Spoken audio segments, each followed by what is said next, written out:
Yeah, you tell him, Ming Ming.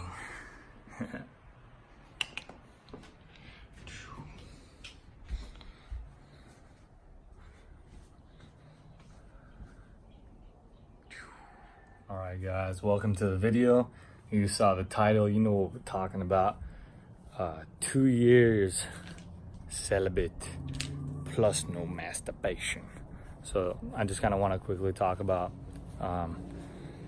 the benefits that I've experienced and why I think that this is important for other people to practice as well.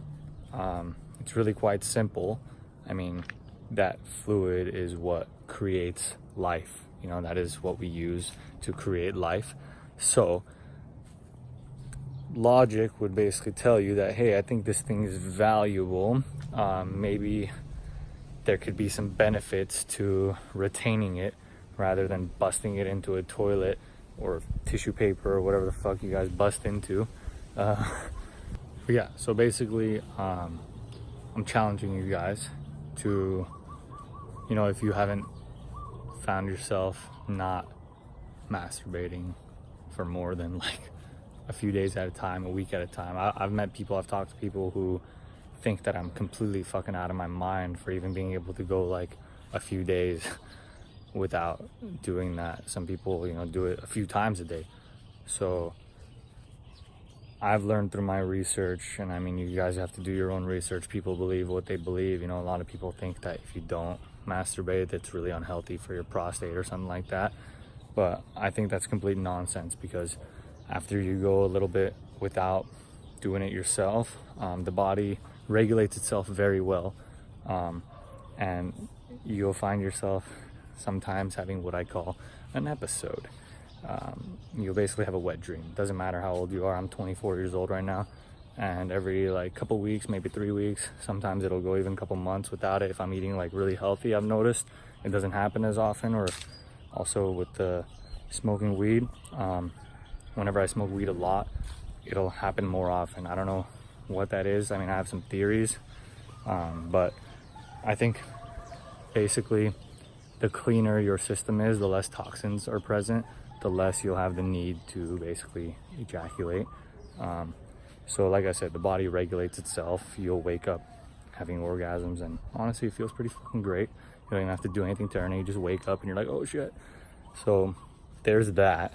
It's another aspect of all of this. Yeah, what else is there? Let me think, 1 second. Okay, I got it.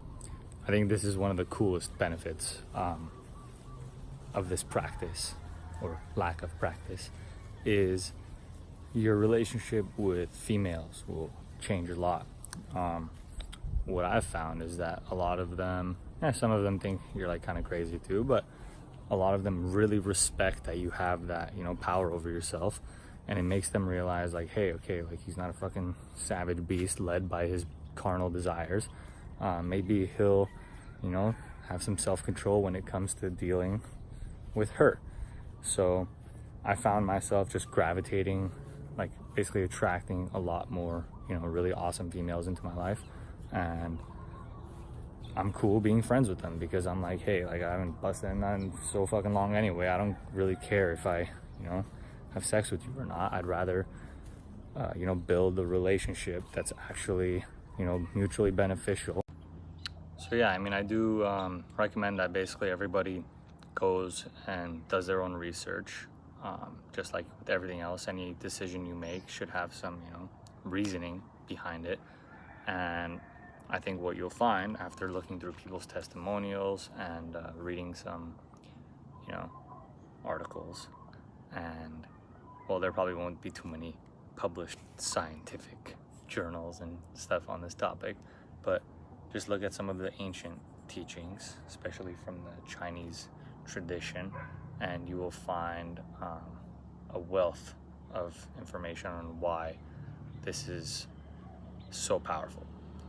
But yeah, I mean, just think about it from a very common sense, logical perspective. Basically, this is something that requires a lot of willpower. It's your, you know, creation energy. We all have this, you know, urge and desire to propagate our seed and to, you know, sleep with as many women as we can to, you know, make sure that our seed survives. So despite all of that, taking control over your own desires, knowing that, you know, you don't need to have sex with everybody, especially nowadays, it's much more wise to basically save yourself for someone that you actually genuinely care about. I'm not saying don't have any sex with anyone. That's not what I'm saying at all.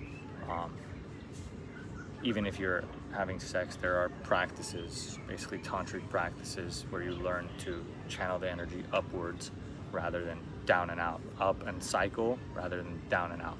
And that has very healing benefits, actually.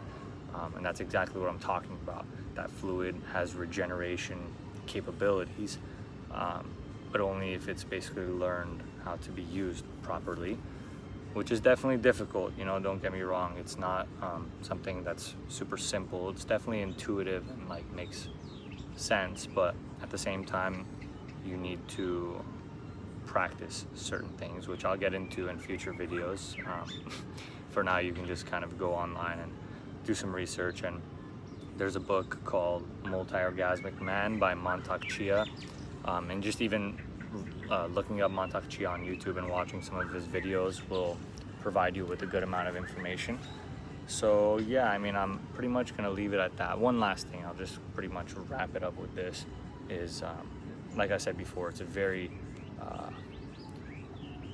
very intense urge, basically, this desire to ejaculate in the beginning, especially. I mean, I still experience it from time to time, but now I have a pretty good, you know, control over it.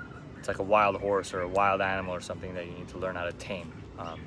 So once you can tame that beast, everything else in life becomes kind of easier, like child's play, basically. You're like, yeah, whatever, dude, like I don't jerk off, like I'll do whatever the fuck I need to survive and to basically thrive and succeed in whatever it is you want to do.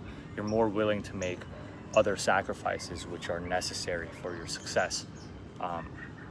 Yeah, and I think a lot of people who have tried this have found that to be true, and it's only up to you to basically go and try it for yourself and see what kind of results you obtain.